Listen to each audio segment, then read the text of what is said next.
শরীরটা খারাপ থাকায় না এখন ঘুম থেকে উঠতে বেশ লেট হয়ে যাচ্ছে। আর এদিকে লেট হয়ে যাওয়া মানে ঘরের কাজগুলো করতে গিয়েও আমার অনেকটা লেট হয়ে যাচ্ছে।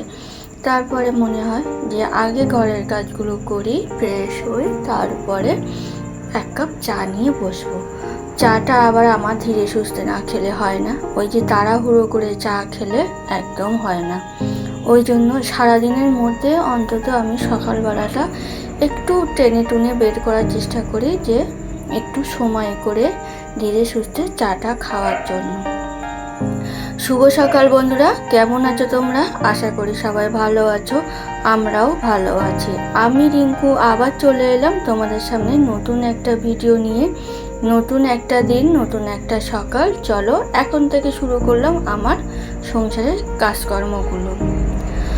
এখন এই কাজকর্মগুলো করছি, কিন্তু অনেকটা সময় লাগবে, যেহেতু বলেছিলাম যে বেশ কদিন ধরে আমি ঘরের কাজগুলো ঠিকঠাক করে করতে পারছিলাম না। মানে ওই যেটুকুনি না করলে নয় সেইটুকুনি করতাম। ওই জন্য বালিশের কভার টাভারগুলো এই ঘরের খুলে নিলাম, আর ওই ঘরের পরের দিন খুলবো।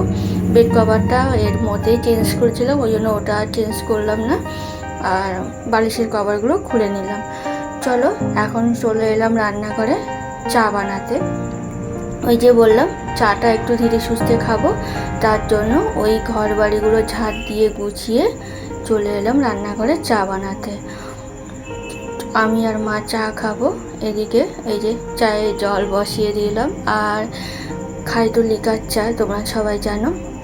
চাটাও একটু ভালো করে না বানালে আবার হয় না, মানে একটু সময় নিয়ে ধীরে সুস্থে চাটা করলে, বিশেষ করে লিকার চা তো একটু ভালো করে করার চেষ্টা করি। চলো 2 কাপ চা করে নিলাম। আর আজকে মুড়ি খেতে ইচ্ছে করছে না, আজকে একটু খাবো বিস্কুট দিয়ে চা। সব দিন দেখবে সমান ইচ্ছে করে না, কোনো দিন একটু মুড়ি খাই, কোনো দিন আবার বিস্কুট খাই। বেশিরভাগই আমি মুড়ি দিয়েই চা খাই। তারপরে এদিকে বাজার ছিল না, বেশ অনেক দিন হয়েছে ঠিকঠাক করে বাজার করা হয় না, মানে তার জন্য সুমুকে বাজারে পাঠিয়েছিলাম। আর এই দেখো ট্যাংরা মাছ নিয়ে এসছে। ট্যাংরা মাছটা খুব সুন্দর জ্যান্ত মাছ, আর এখানে চিংড়ি মাছ। আমি এর আগে বাজারে গেছিলাম মানে টুকটাক কিছু আনতে, সেখানে সেই দিনকে আমি পুঁই শাক এনেছিলাম।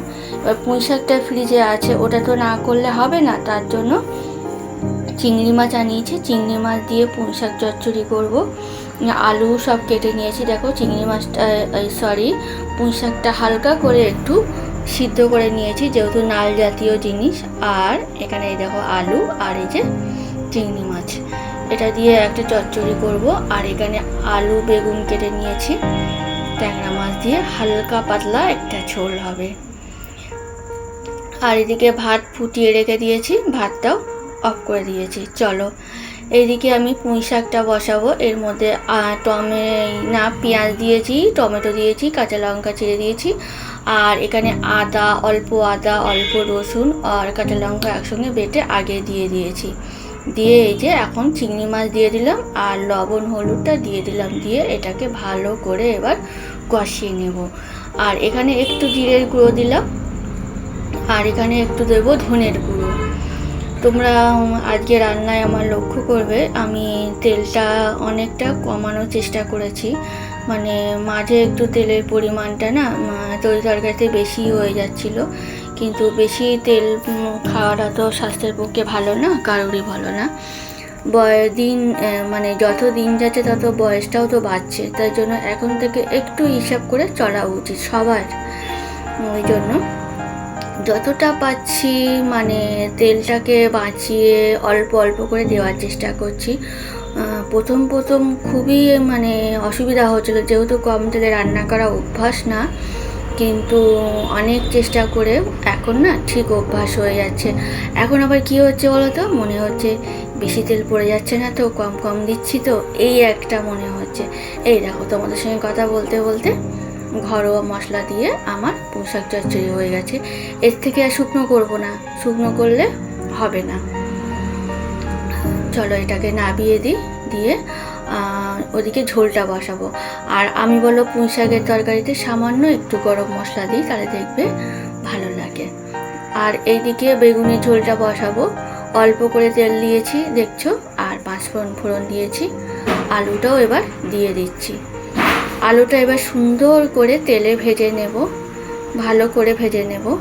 নিয়ে ওর মধ্যে লবণ হলুদ দেব, আর এখানে একটু টমেটো আর কাঁচা লঙ্কা চিড়ে রেখেছি, সেটাও দেব, একটু পরে দেব।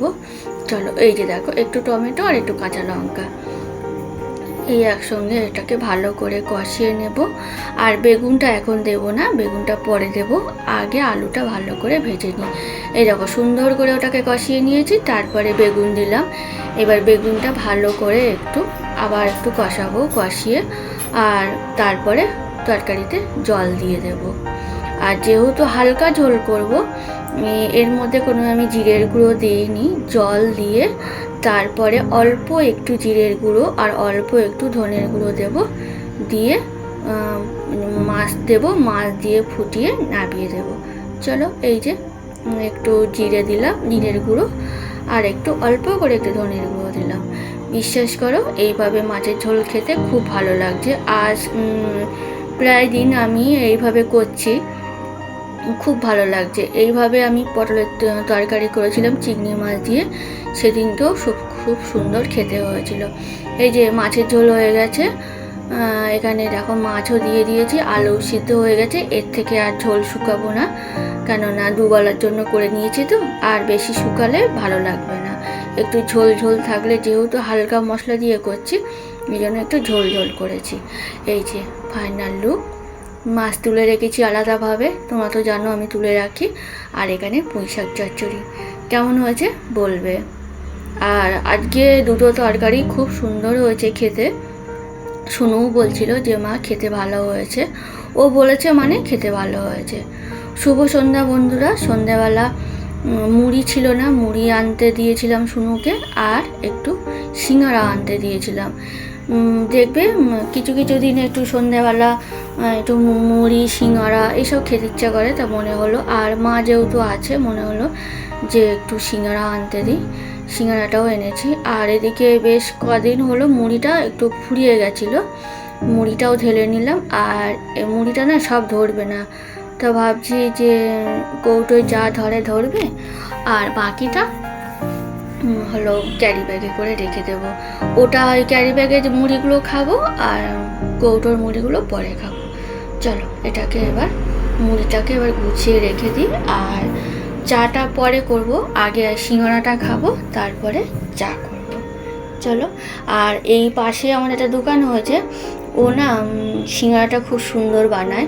মানে যেহেতু আমি মিষ্টি খেতে পারি না, অন্য জায়গায় সব সিঙ্গারার মধ্যে যে তরকারিটা হয় ওটা মিষ্টি দেয়, আমি খেতে পারি না, কিন্তু এরা দেখছি মিষ্টি দেয় না, খুব সুন্দরভাবে বানায়, আর আমার খেতে ভালো লাগে। তারপরে কিছু মুদিখানার মাল তুলে নিয়ে এলাম। মানে এই মাসে আমার মুদিখানা বেশি একটা তোলা হয়নি, ওই যেগুলো দরকার সেইগুলো তুলেছিলাম। আর এইগুলো আবার ফুরিয়ে গেছিলো, যেমন চিনি, বিস্কুট, ওখানে গরম মশলা, আর এখানে মাজন, আর এখানে আটা।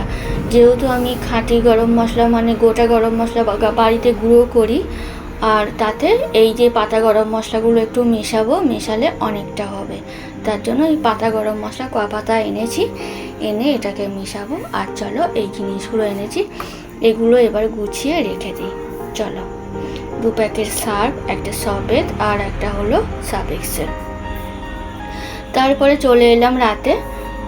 যেহেতু শুনু রাতে মাছ খাবে না, ওই যে ওর তো রাতে একটু ডিম না হলে হয় না, একটু পেঁয়াজ কুচিয়ে কাঁচা লঙ্কা দিয়ে ওর জন্য একটু ডিম ভেজে দিচ্ছি। চলো, ওর জন্যই শুরু করছি, আর আমাদের যা মাছ আছে আমাদের হয়ে যাবে। আর রাতে সমস্ত কাজ সব হয়ে গেছে, শুধু খাওয়া দাওয়া করে আর রাতে যে বাসনগুলো থাকে সেগুলো মাজবো, মেজে হলো খাওয়া দাওয়া করে মেজে এবার শুয়ে পড়বো। চলো, ভিডিওটা আর বড় করছি না, কেমন লাগছে বলবে, আর ভালো লাগলে লাইক, শেয়ার, কমেন্ট করো, আর আমার চ্যানেলটাকে সাবস্ক্রাইব করে দিও। ফিরে আসছি অন্য কোনো ভিডিও নিয়ে। সবাই ভালো থেকো, সাবধানে থেকো, সুস্থ থেকো, টাটা। আর কদিন হলো ভিডিও আমি ঠিকঠাক করে দিতে পারছি না। করা ছিল, এডিট করা ছিল, কিন্তু ভয়েস দেওয়া হয়নি। আর কালকে সারাদিন আমার ব্যাংকেই কেটেছে, তার জন্য না আমি ভিডিওটা ছাড়তে পারিনি। চলো, কদিন এরকম হবে, একটু ঝামেলার মধ্যে আছি, আবার ঠিক হয়ে যাবে।